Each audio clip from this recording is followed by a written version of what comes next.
जय श्री राम दोस्तों। हमारी आज की कहानी है जालिम बहू। बर्तनों के ज़ोर ज़ोर से पटकने की आवाज़ बाहर तक दिवाली के पटाखे की तरह आ रही थी।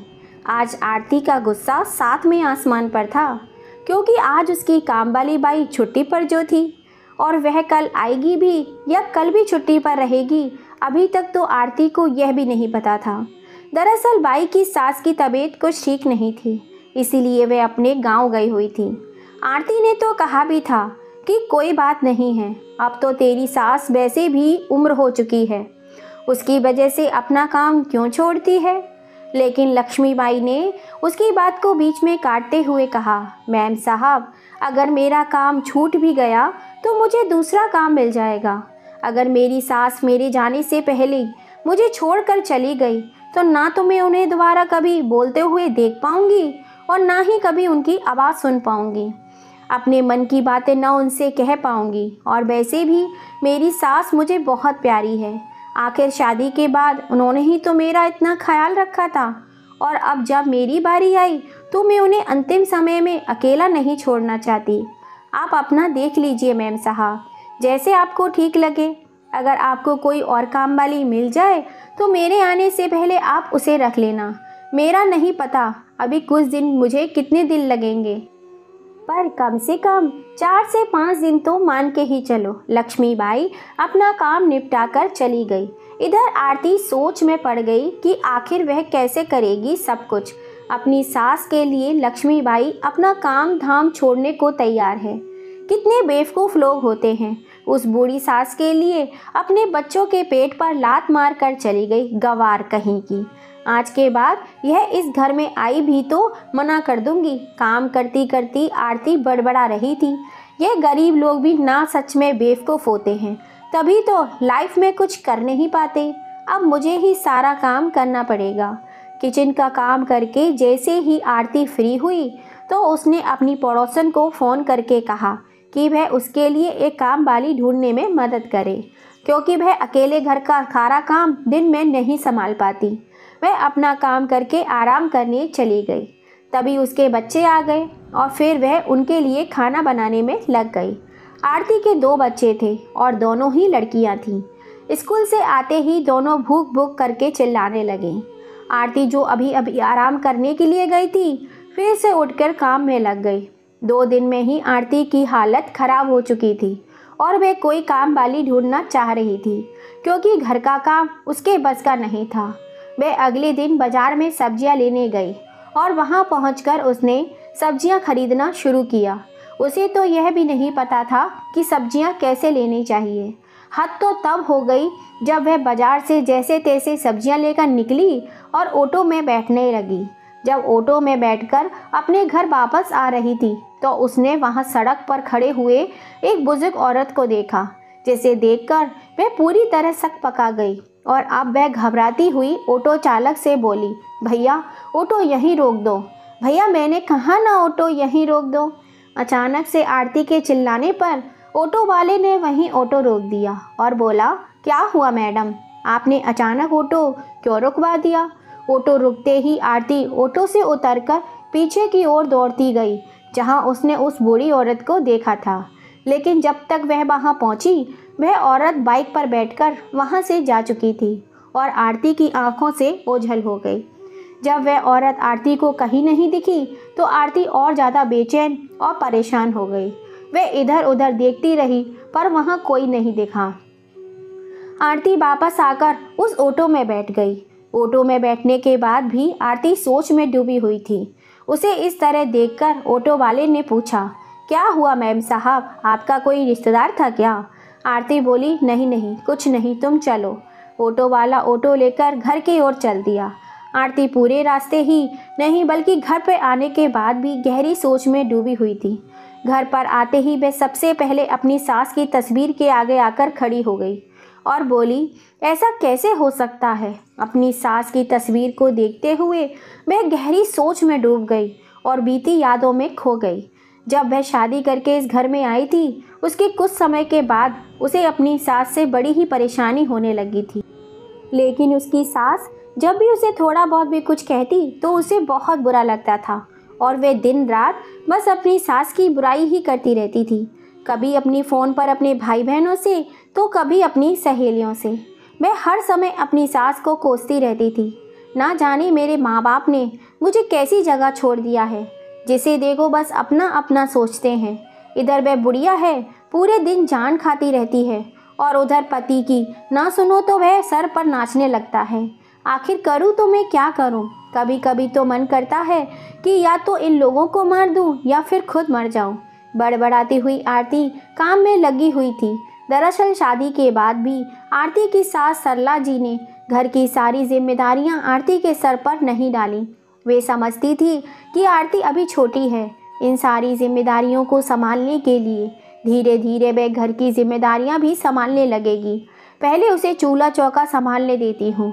बस यही सोचकर सरला जी ने उसे घर की चाबियां और जिम्मेदारियां नहीं देकर केवल खाना पीना बनाने का काम सौंप दिया, जिससे आरती को बड़ी ही परेशानी होती थी।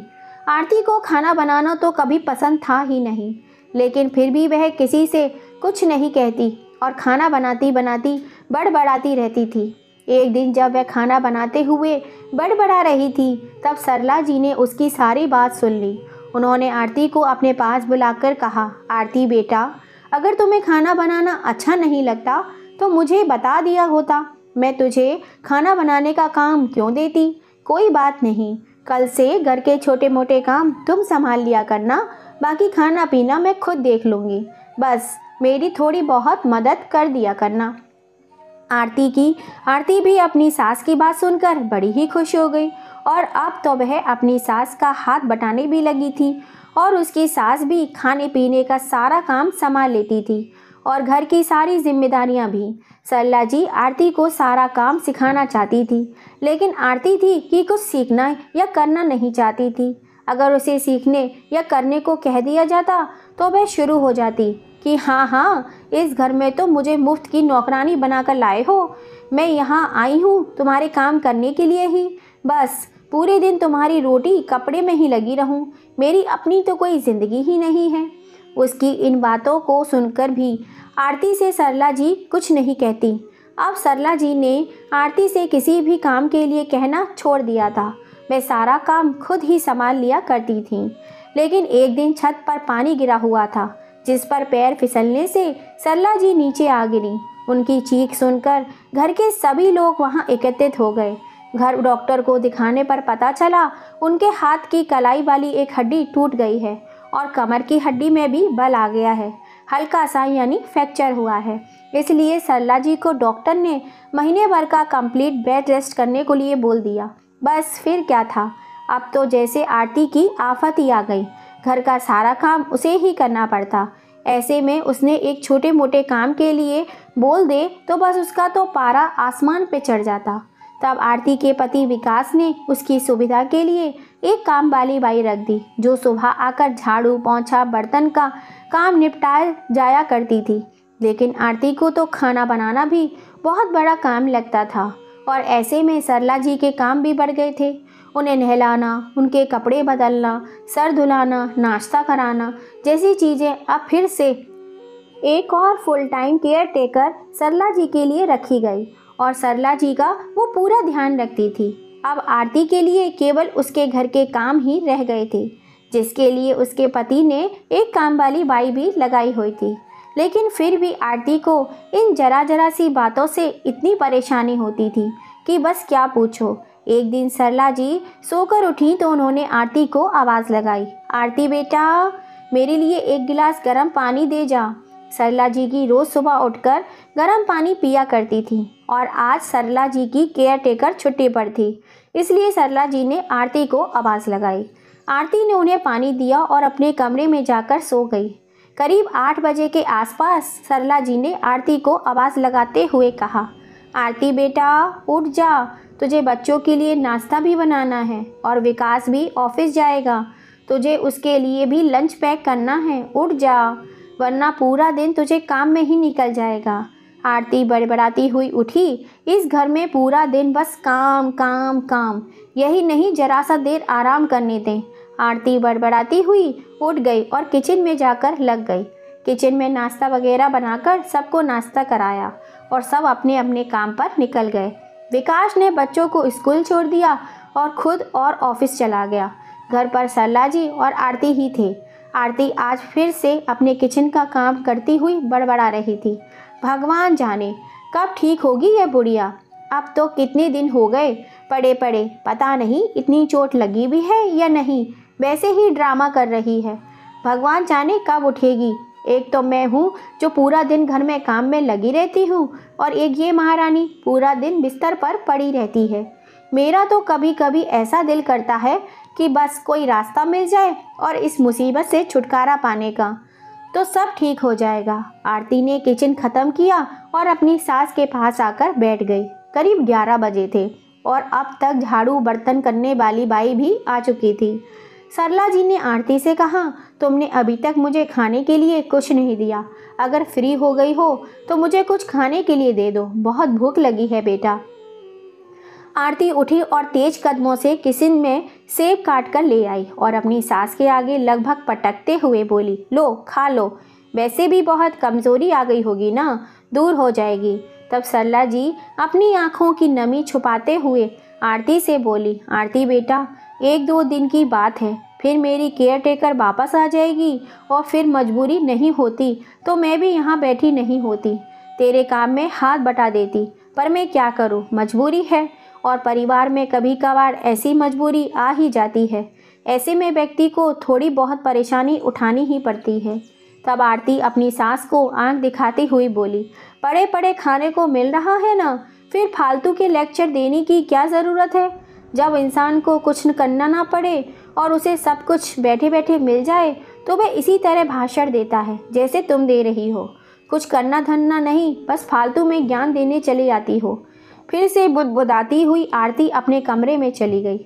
इधर सरला जी सेब उठाकर खाने लगी।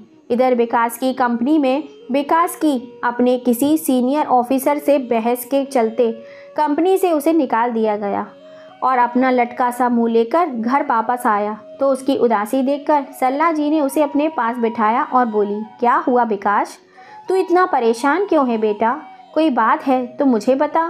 तब विकास सरला जी के पास आकर बैठा। उनका हालचाल पूछने के बाद विकास ने उन्हें बताया कि उसे कंपनी से निकाल दिया गया है। विकास बोला, माँ मेरी कोई गलती नहीं थी, फिर भी मेरे सीनियर ऑफिसर मुझे बिना किसी बात के मेरे जूनियर के सामने बड़ा बुरा कह रहे थे, जो कि मुझसे बर्दाश्त नहीं हुआ। पर गुस्से में मेरे मुंह से 1-2 बातें निकल गईं। फिर क्या था, मुझे तुरंत ही कंपनी से निकाल दिया गया। पर आप चिंता मत कीजिए माँ, मैं जल्दी ही कोई ना कोई नौकरी ढूंढ लूँगा। लेकिन अब तो जैसे परिवार पर मुसीबतें और ज़्यादा बढ़ गई थीं, क्योंकि कुछ समय पहले ही विकास के पिता की मृत्यु हुई थी, जो कि एक बीमारी के कारण हुई थी और उनकी बीमारी के लिए विकास ने पहले ही अपनी सारी जमा पूंजी खर्च कर दी थी। अब उसके पास कुछ भी जमा पूंजी शेष नहीं थी, इसलिए उसके लिए जल्द से जल्द नौकरी ढूंढना और ज़्यादा ज़रूरी था। जब रात हुई तो विकास ने आरती को सारी बात बताई और अपनी मजबूरी बताते हुए विकास ने आरती से कहा, आरती क्या तुम मेरी थोड़ी सी मदद कर सकती हो। आरती सवालिया नज़रों से विकास की ओर देखती हुई बोली, मैं भला तुम्हारी मदद कैसे कर सकती हूँ। विकास बोला, इस वक्त मेरी मदद अगर कोई कर सकता है तो वह तुम ही हो। आरती विकास की ओर देखती रही और बोली, मैं समझी नहीं विकास, आप क्या कहना चाहते हैं। तब विकास ने आरती को बताया, आरती मुझ पर थोड़ी सी मेहरबानी करो, बस 1-2 महीने के लिए थोड़ा एडजस्ट कर लो। अभी मुझे पता नहीं कि मुझे नौकरी ढूंढने में कितना समय लगेगा। अगर ऐसे में केयर टेकर और काम वाली दोनों को रखता हूँ तो हम लोग मैनेज नहीं कर पाएंगे, क्योंकि मेरे पास ज़्यादा शेविंग नहीं है। पापा के इलाज में पहले ही सारे पैसे खर्च हो गए।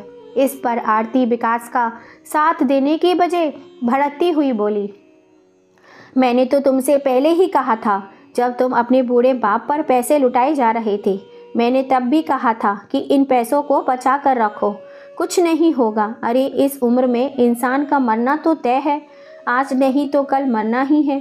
फिर भी तुमने मेरी एक बात ना सुनी और अपने बाप पर इतने पैसे उड़ा दिए। विकास अब थोड़ा गुस्सा होते हुए बोला, यह तुम क्या बकवास कर रही हो। मैं तुम्हें अपनी मजबूरी भरे हालात बता रहा हूँ और तुम मुझे बातें सुनाने लगी हो। और आखिर तुम मुझे सुना भी किस बात के लिए रही हो। इस बात के लिए कि मैंने अपने पिता के इलाज के लिए पैसे क्यों दिए? तुम्हारा दिमाग खराब हो गया है, शायद तभी तुम इतनी बेवकूफ़ी भरी बातें कर रही हो। अरे, मैं उनका इकलौता बेटा हूँ, अगर मैं उनके लिए यह सब नहीं करूँगा तो कौन करेगा? और जहाँ तक रही बात मौत की, तो वह तो एक दिन सबको ही आनी है, और यह बात मैं भी अच्छे से जानता हूँ। इसका मतलब यह तो नहीं कि मैं उन्हें जहर देकर मार डालूँ, या फिर अगर तुम्हें कोई मारने की कोशिश कर रहा हो तो मैं उन्हें बचाने की कोशिश भी ना करूँ। बिल्कुल वही मैंने अपने पिताजी के लिए किया। मेरा धर्म था कि मैं पूरी कोशिश करूँ कि उन्हें किसी तरह बचा सकूँ। शायद मेरा और उनका साथ यहीं तक था, और ईश्वर ने जो सोचा था वही हुआ। लेकिन तुम ये सब नहीं समझोगी। आरती बोली, ठीक है, मुझे फालतू में ज्ञान मत बांटो, बस इतना बताओ कि काम क्या करना चाहते हो। साफ साफ शब्दों में कहो, क्या कहना चाहते हो? आरती ने भी थोड़ा तेजी में कहा। तो विकास बोला, साफ साफ सुनना चाहती हो तो ठीक है, मैं चाहता हूँ कि तुम 1-2 महीने के लिए खुद से माँ का ध्यान रखो, या फिर घर के सारे काम संभाल लो, क्योंकि हमें अगले महीने के लिए भी पैसे बचा कर रखने हैं। अगर मुझे नौकरी नहीं मिल पाई तो बड़ी ही परेशानी हो जाएगी, इसलिए थोड़ा सा सोच कर चलना पड़ेगा।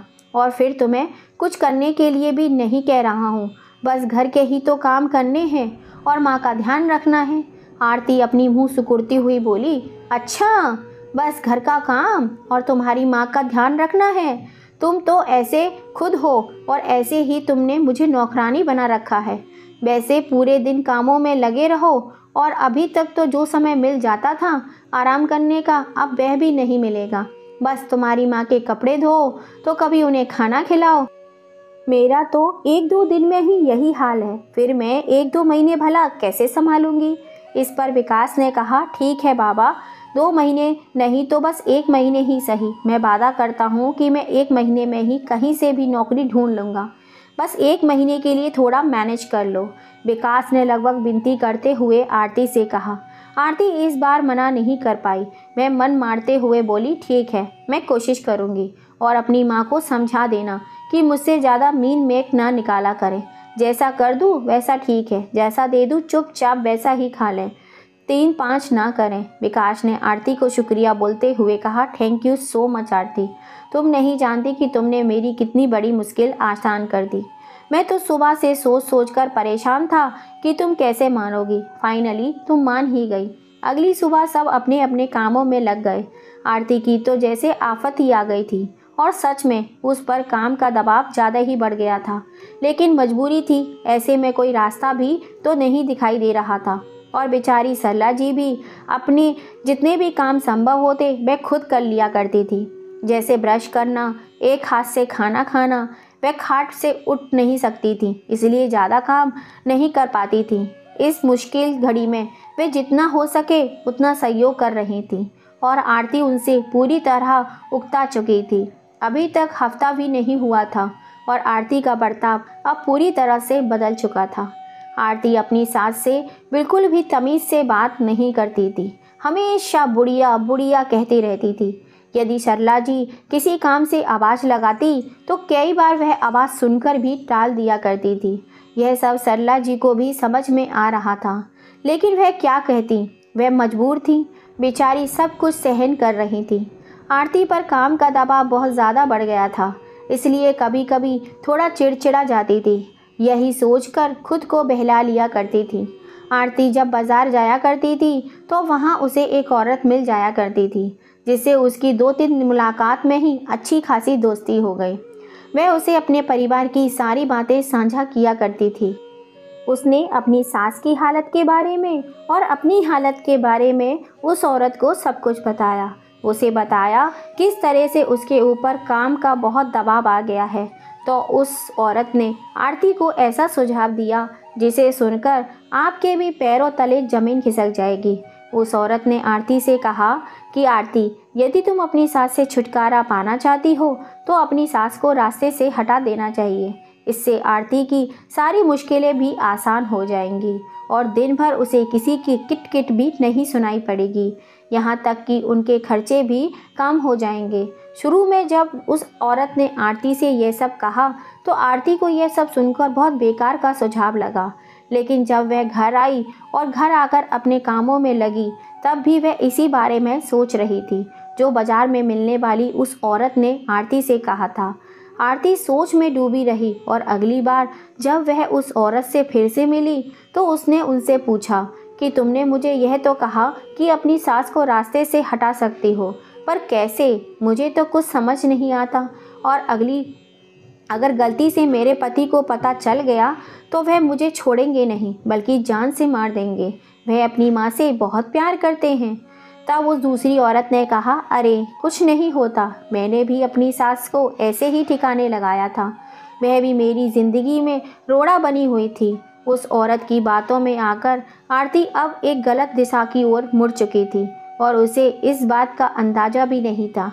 आरती को तो लग रहा था कि वह ऐसा करने से सभी कामों से आज़ाद हो जाएगी और उसके साथ उसे किसी भी तीमारदारी भी नहीं करनी पड़ेगी। बस अपना काम निपटा कर आराम करा करेगी। बहुत सोचने और समझने के बाद आरती को एक आइडिया आया। उसने रेगुलेटर को खुला छोड़ दिया और वह खुद बाजार में सब्जियां लेने चली गई। उसकी सास घर पर अकेली थी और उन्हें अंधेरे से बहुत परेशानी भी होती थी, इसलिए आरती जानबूझकर घर की सारी लाइट बंद करके शाम के समय निकली और अपनी सास के सिरहाने माचिस रखकर चली गई। शायद ईश्वर को उस वक्त यही मंजूर था। अब तक अपनी बहू के बर्ताव को देखते हुए सरला जी संभव हो या ना हो हमेशा ही कोशिश करती थी कि अपने काम वे खुद ही कर लिया करें। जब आरती बाजार गई तो उससे बहुत देर पहले ही सरला जी उससे पानी मांग रही थी, लेकिन हद तो तब हो गई जब आरती ने उनकी बात सुनकर भी उन्हें पानी तक नहीं दिया। पानी लेने के लिए सरला जी का एक पैर के सहारे कुछ दूर रखे डंडे को उठाकर उसे अपना सहारा बनाकर किचन तक जा पहुंची। पर शायद इस दिन किस्मत आरती पर कुछ ज़्यादा ही मेहरबान थी।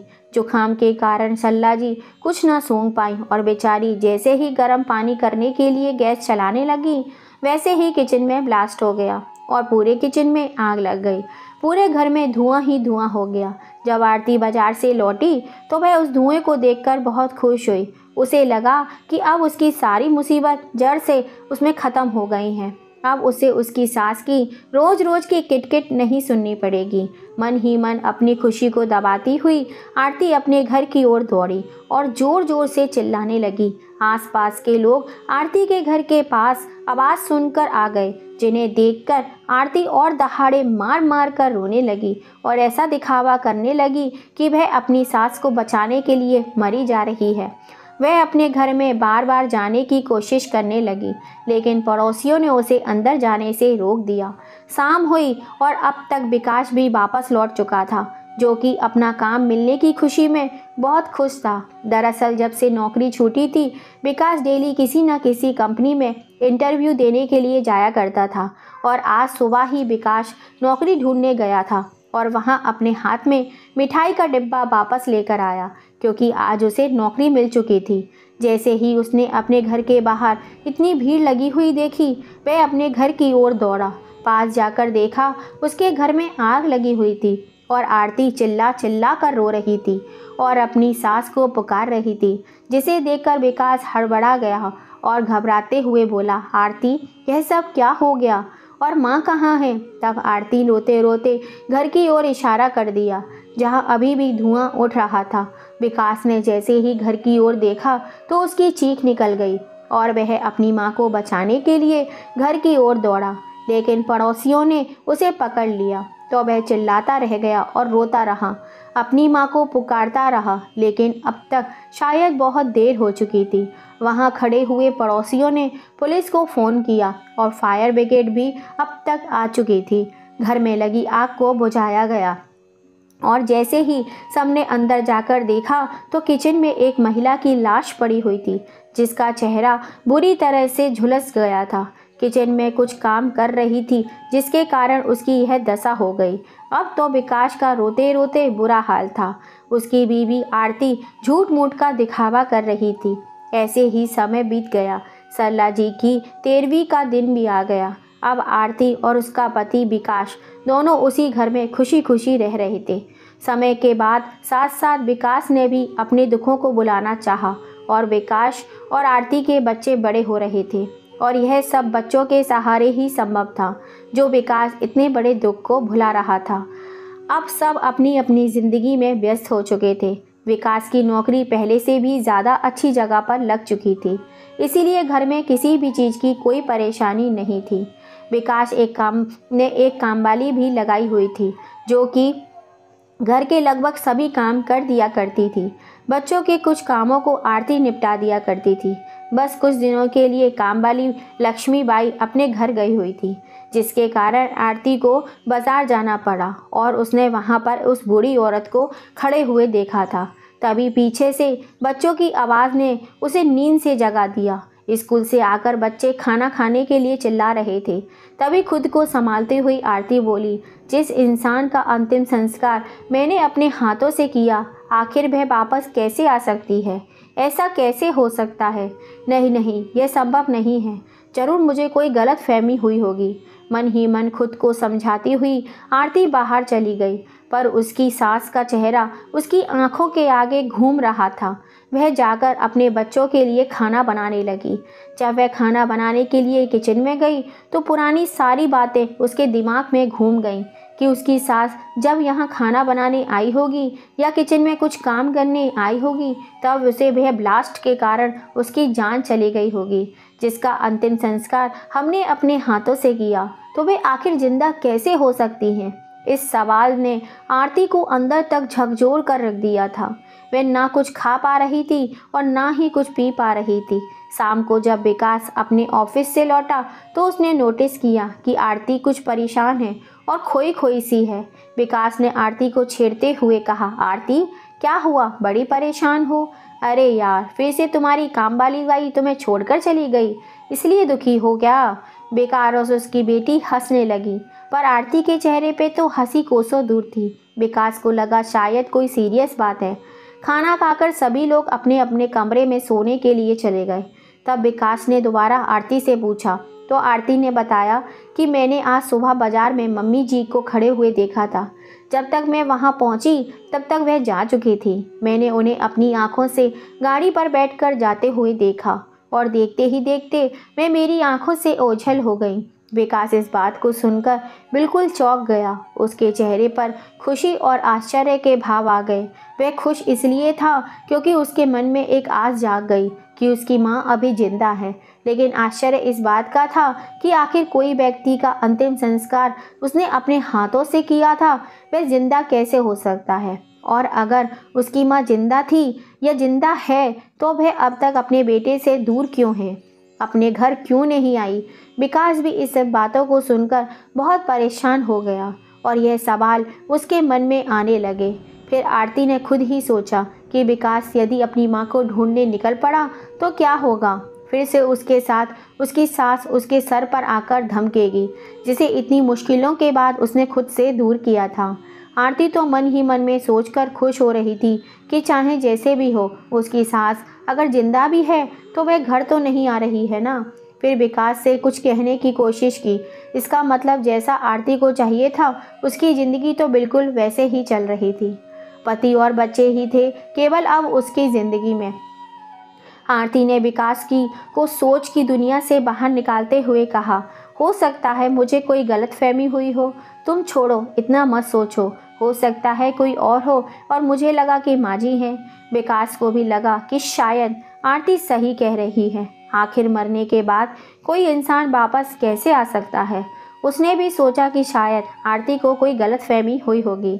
अब फिर से आरती और विकास अपनी सामान्य जिंदगी जीने लगे। एक दिन विकास बालकोनी में बैठा चाय पी रहा था और न्यूज़पेपर पढ़ रहा था। तभी उसकी नज़र न्यूज़पेपर में छपी एक फ़ोटो पर पड़ी, जिसमें एक अनाथ आश्रम के बच्चों को पुरस्कार दिया जा रहा था। उन्हीं बच्चों के साथ विकास की माँ यानी सरला जी भी खड़ी हुई थी। यह सब देखकर विकास चौंक गया और आरती को आवाज़ लगाते हुए बोला, आरती, आरती, जल्दी आओ, देखो माँ की फ़ोटो, माँ जिंदा हैं। तुमने उस दिन जिन्हें देखा था वह माँ ही थी। विकास अपनी माँ की तस्वीर देखकर बहुत खुश हुआ और आरती से बोला, आरती, हमें माँ को ढूंढना चाहिए। तब आरती बोली, जब तुम्हारी माँ ही घर नहीं आना चाहती तो तुम क्यों उन्हें ढूंढने को मरे जा रहे हो? अगर उन्हें आना होता तो वे पहले ही आ जाती। विकास बोला, यह तुम कैसी बातें कर रही हो? आरती, सच्चाई का पता लगाने के लिए हमें माँ को ढूंढना ही होगा। हमें तो अभी तक यह भी नहीं पता कि वह ब्लास्ट कैसे हुआ और उसके बाद माँ कहाँ चली गई। हमने उनका अंतिम संस्कार किया, वह कौन थी? अगर यह माँ है तो वह औरत कौन थी जिसका हमने अंतिम संस्कार किया? तुम चलो या ना चलो, मैं माँ को ढूंढने के लिए जा रहा हूँ। न्यूज़पेपर में लिखे हुए एड्रेस पर विकास जा पहुँचा और वहाँ जाकर उसने वहाँ के मैनेजर से बात की जहाँ उन बच्चों को पुरस्कार दिया गया था। विकास मैनेजर से बोला, सर अभी कल ही की बात है, यहाँ पर एक फंक्शन हुआ था जिसमें यह बच्चे और महिला आई थी। अपनी माँ की न्यूज़पेपर वाली फ़ोटो दिखाता हुआ विकास बोला। तब मैनेजर ने कहा, जी सर, दरअसल कल यहाँ पर एक फंक्शन था जिसमें सभी मेधावी छात्राओं को सम्मानित किया गया था। 2 अलग अलग जगह से बच्चे आए थे, इसलिए मैं नहीं कह सकता कि आप किस बारे में बात कर रहे हैं। विकास ने मैनेजर से बहुत मिन्नतें की। तब मैनेजर बोला, सर मुझे ऐसे तो याद नहीं है, लेकिन हमारे यहाँ आने वाले सभी लोगों का नाम पता रजिस्टर में लिखा जाता है, तो आप एक एक करवार रजिस्टर चेक कर लीजिए। हो सकता है जिसे आप ढूंढ रहे हैं उसका नाम और पता आपको वहाँ पर मिल जाए। विकास दौड़ता हुआ सिक्योरिटी गार्ड के पास पहुँचा। वहाँ जाकर रजिस्टर में उसने देखा कि सरला जी अपने साथ 2 छोटे छोटे बच्चों को लेकर आई थी और वहाँ जो पता लिखा हुआ था वह एक अनाथ आश्रम का था। विकास पता देखकर उस अनाथ आश्रम में जा पहुँचा। जहाँ जाकर उसने देखा वहाँ तो बहुत सारे बच्चे खेल रहे थे, जिनमें से एक बच्चा वही था जो न्यूज़पेपर में सरला जी के साथ था। विकास ने उस बच्चे को अपने पास बुलाया और उससे सरला जी के बारे में जानना चाहा। तस्वीर दिखाते हुए जब उसने अपनी माँ के बारे में पूछा तो उन बच्चों ने बताया, यह तो हमारी अम्मा जी हैं जो हमारा ध्यान रखती हैं, हमारे खाने पीने के लिए लाती हैं और हमें नए नए कपड़े भी दिलाती हैं। विकास ने ऑफिस में जाकर देखा तो वहाँ पर अनाथ आश्रम के संचालक बैठे हुए थे। विकास ने उनसे सरला जी की तस्वीर दिखाकर उन्हें सारी सच्चाई बताई और बताया कि सरला जी मेरी माँ हैं, मुझे किसी भी तरह उनसे मिलना है, आप मुझे उनका पता दे दीजिए। पहले तो अनाथ आश्रम के संचालकों ने मना कर दिया, फिर विकास के बहुत रिक्वेस्ट करने पर उन्होंने सरला जी के घर का पता दे दिया। विकास जब घर में पहुंचा तो देखा कि घर पे ताला लगा हुआ था। पड़ोसियों से पूछने पर पता चला वहाँ एक बूढ़ी औरत रहती है जो कि अधिकतर बाहर ही रहा करती है। उसके साथ उसकी एक बेटी भी रहती है। विकास यह सब सुनकर चौंक गया, क्योंकि सरला जी की तो कोई और बेटी नहीं थी। विकास ही उनकी इकलौती औलाद थी। फिर भी विकास ने खुद को संभालते हुए कुछ सोचा कि आज वह अपनी माँ से मिलकर ही रहेगा। वह वहीं घर के बाहर खड़ा होकर उनका इंतज़ार करने लगा। शाम होते होते एक गाड़ी उस घर के बाहर आकर रुकी, जिसमें से 18-20 साल की एक लड़की निकली और एक बूढ़ी औरत निकली, जिसे देखते ही विकास माँ माँ चिल्लाता हुआ उनकी ओर दौड़ा, क्योंकि वह बूढ़ी औरत ही सरला जी थी। विकास दौड़ता हुआ अपनी माँ को गले लगाकर रोने लगा। वह रोते रोते बोला, माँ आप कहाँ थीं? आप इतने दिनों से हम सबको लगा था कि आप हमें छोड़कर चली गई हैं, लेकिन भगवान का लाख लाख शुक्र है कि आप बिल्कुल ठीक हैं, आपको कुछ नहीं हुआ।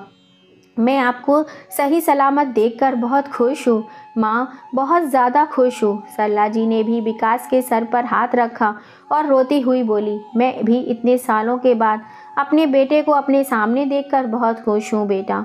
फिर कुछ सोचकर उन्होंने विकास को खुद से दूर कर दिया और बोली, अब तुम यहाँ किस लिए आए हो? मुझे जिंदा देखकर तो तुम्हारा दिमाग खराब हो गया होगा ना, क्योंकि तुम्हारे तो अरमानों पर पानी फिर गया। तुमने जो सोचा था वह तो हुआ ही नहीं। अपनी माँ की ऐसी बातें सुनकर विकास आश्चर्यचकित रह गया। आप ऐसी बातें कर रही हो माँ? अगर आपने इतने दिनों से जिंदा थी तो आप घर क्यों नहीं आई? क्यों आप अपने बच्चों से दूर रहीं? बताइए माँ, आप घर क्यों नहीं आई? तब सरला जी तेज आवाज़ में बोली, क्यों आती मैं घर, और किस लिए आती? तुम और तुम्हारी पत्नी मिलकर मुझे फिर से मारने की कोशिश करो। मैंने सब कुछ अपने कानों से सुना। इसके बाद मैं वहाँ से भाग निकली, वरना शायद तुम दोनों मुझे जिंदा ही नहीं छोड़ते। विकास अपनी माँ के मुंह से यह सब सुनकर सतम रह गया। माँ, यह सब आप कैसी बातें कर रही हो? मैं भला आपको क्यों मारना चाहूँगा? और आरती, वह तो आपके जाने से बहुत दुखी थी। हम दोनों को लगा कि आप शायद इस दुनिया में नहीं रहीं, और आज इतने वर्षों बाद जब मैंने आपकी तस्वीर देखी तो बस आपको ढूंढने के लिए निकल पड़ा। मैं आपको नुकसान पहुंचाने के बारे में सोच भी नहीं सकता। फिर आपने ये कैसे कह दिया कि मैं आपको मारना चाहता हूँ? बताइए माँ, आपने ऐसा क्यों कहा? तब सरला जी ने विकास से कहा, क्या तुम्हें सच में नहीं पता कि तुम्हारी पत्नी ने मेरे साथ क्या किया? विकास बोला, माँ, आप मुझे साफ साफ बताइए कि आप क्या ना क्या चाहती हैं। मैं आपकी बातें समझ नहीं पा रहा हूँ। सरला जी ने विकास को उस दिन की सारी बातें बताना शुरू किया। जब उस दिन तू काम ढूंढने के लिए घर से निकल चुका था, तब आरती ने दोपहर तक भी मुझे खाने के लिए कुछ नहीं दिया। फिर दोपहर में सेब खिलाकर वह शाम के समय बाजार के लिए निकल गई। मुझे उस समय बहुत ज़्यादा भूख लगी थी, तो मैंने अपनी दोनों सहेलियों को बुलाया जो कि वृद्ध आश्रम में रहती थी। लेकिन जब तक वह आई तब तक मैंने सोचा कि मैं खुद किचन में जाकर कुछ बना लेती हूँ। मैं धीरे धीरे लकड़ी के सहारे से दरवाजे तक पहुँची। तब तक मेरी दोनों सहेलियाँ दरवाजे पर थीं। मैं जैसे दरवाज़ा तक पहुँची और जाकर दरवाज़ा खोलकर पीछे हट नहीं पाई कि दरवाज़ा खुलने से मैं नीचे गिर पड़ी और मेरे हाथ में लगी चोट बहुत ज़्यादा दर्द कर रही थी। इसलिए मेरी एक सहेली मुझे उठाकर डॉक्टर के पास लेकर पहुंची और मेरी दूसरी सहेली यह कहते हुए घर पर ही रुक गई कि तुम डॉक्टर के पास होकर आओ। अगर पीछे से कोई आ गया तो सरला को ना पाकर परेशान हो जाएगा। जो जाल तुम लोगों ने मेरे लिए बिछाया था उसमें बेचारी मेरी सहेली जलकर भस्म हो गई। अगली सुबह जब मैं घर पहुंची तो देखा कि तुम लोग मेरी तस्वीर पर हार चढ़ाकर बैठे थे। रिश्तेदार तो सब जा चुके थे, वहाँ केवल तुम और आरती ही थे।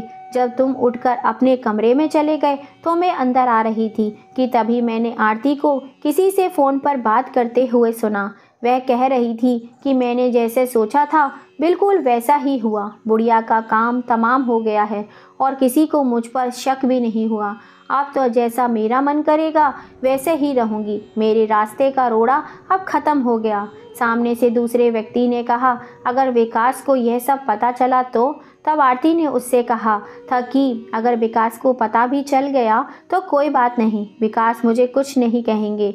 आखिर अपने बच्चों के बारे में सोचकर मुझे माफ़ कर ही देंगे। और फिर विकास को बहलाना तो बहुत आसान बात है। उसकी सारी बातें सुनकर मैं वहीं से वापस आ गई। अपनी सहेली के साथ हम जैसे तैसे अपना जीवन यापन करने लगे और अब यह मेरी बेटी है। मैं और मेरी बेटी इसी घर में रहते हैं। उस लड़की को अंदर जाने का इशारा करते हुए सरला जी बोली, बेटा तुम अंदर चलो, मैं अभी आती हूँ। वह लड़की अंदर गई तो सरला जी ने कहा, दरअसल हमारे वृद्ध आश्रम के जो मालिक हैं वे विदेश में रहते हैं और यह उनकी बेटी है। उनकी उम्र भी लगभग तेरे जितनी है। वह भी मुझे अपनी माँ के समान ही समझते हैं। उसने मुझे अपनी बेटी की और उस अनाथ आश्रम की जिम्मेदारी सौंपी है। वह कुछ दिनों के बाद विदेश से वापस आ जाएंगे, तब मैं उनकी अमानत उन्हें सौंप दूंगी और अपने वृद्ध आश्रम में चली जाऊंगी। विकास को शुरू में तो यकीन नहीं हुआ कि उसकी पत्नी इतना गिर सकती है। फिर वह अपनी माँ से बोला, माँ, अगर आपकी बात में थोड़ी सी भी सच्चाई है और आरती ने सच में ये सब कुछ आपके साथ इतना गलत किया है तो उसे उसके किए की सज़ा ज़रूर मिलेगी। विकास पुलिस को फ़ोन करके अपने घर बुलाता है और खुद भी अपनी माँ को लेकर अपने घर पहुँच जाता है। आरती अपनी सास को देखकर बहुत चक्की रह गई और उसकी आंखें फटी की फटी रह गई। अपनी सास को अपने सामने देखकर मैं समझ नहीं पा रही थी कि वह क्या करे।